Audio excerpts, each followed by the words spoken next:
সকাল থেকে মেঘলা আকাশ থাকলেও ঝোড়ো হাওয়া বইতে শুরু হয়েছে হুগলিতে।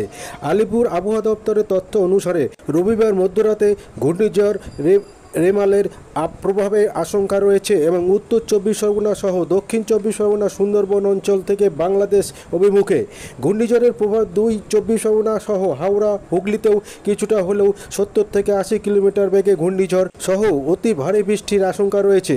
ঘূর্ণিঝড়ের রেমালের আশঙ্কা নিয়ে বিমান সহ দক্ষিণ পূর্ব শিয়ালদা শাখা কয়েকটি ট্রেন বাতিল করা হয়েছে। তারই প্রভাব হুগলিতে কয়েক ঘন্টার মধ্যে পড়তে চলেছে ঘূর্ণিঝড় রেমালের। ঝড় সহ অতি ভারী বৃষ্টির সম্ভাবনা রয়েছে হুগলিতেও।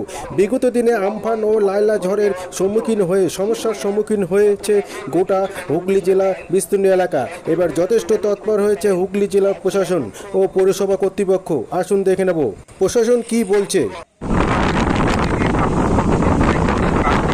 আগামী 48 ঘন্টা লাল সতর্কতা জারি করা হয়েছে। আগামী 48 ঘন্টা কেউ গঙ্গায় স্নান করতে নামবেন না, বালিয়া নৌকা নিয়ে গঙ্গায় যাবেন না, কেউ মাছ ধরতে গঙ্গায় যাবেন না। নদী পার্শ্ববর্তী অঞ্চলে যারা বসবাস করেন তারা কাছাকাছি স্কুলে আশ্রয় গ্রহণ করুন। ঝড়ের সময় অযথা কেউ বাড়ির বাইরে বেরোবেন না, গাছের তলায় দাঁড়াবেন না। সরকারি আইন ও বিধিনিষেধ মেনে চলুন। প্রয়োজনে সংশ্লিষ্ট সরকারি দপ্তরে যোগাযোগ করুন। আপনারা নদীতে নামবেন না, নদীঘাটে যারা আছেন তারা চলে যান, তারা বাড়ি চলে যান। ঝড়ের কারণে লাল সতর্কতা জারি করা হয়েছে। আপনাদের প্রত্যেক অনুরোধ করা হচ্ছে আপনারা সবাই চলে যান। ঝড়ের কারণে লাল সতর্কতা জারি আছে,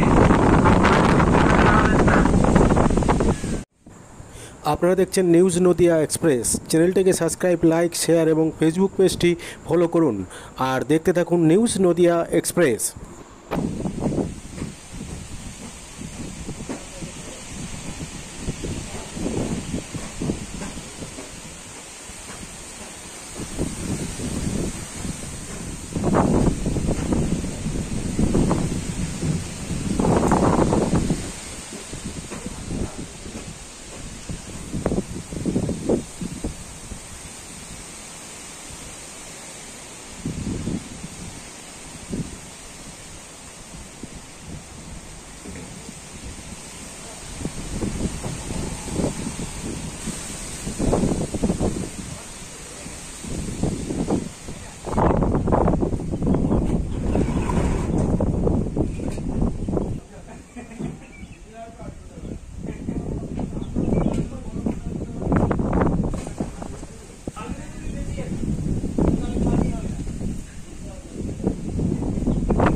দাদা, আজকে তো একটা ঝড়ের আশঙ্কা রয়েছে, আপনারা তো একদম গঙ্গার তীরে বাড়ি, কি ভাবছেন?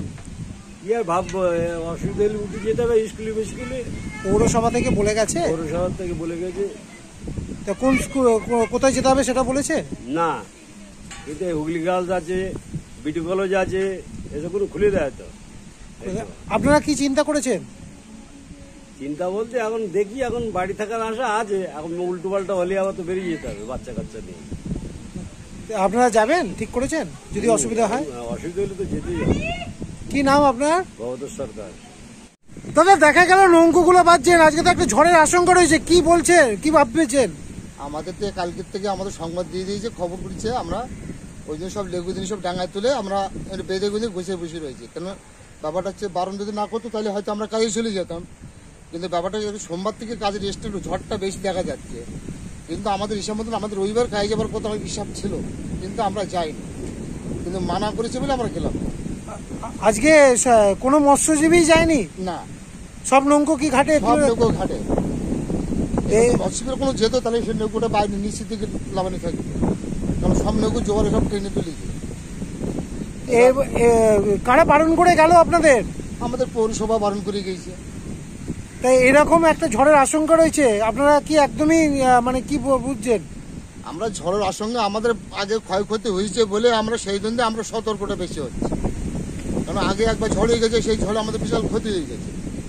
এবার সে ক্ষতি তো আগে আমাদের পৌরসভা বরণ করেনি, এবার বলছে ক্ষতি যদি হয়ে যায় তোমার লেবুদের ডাঙায় তুলে দাও, যদি বাইশেষ কোনো ক্ষতি হয়ে যায় সে পৌরসভা বরণ করবে, এই হিসাবে ভুলে গেল। সেই হিসাবে আমরা অনুমান করি আমরা নৌকো সব ডাঙায় বসে রেখেছি।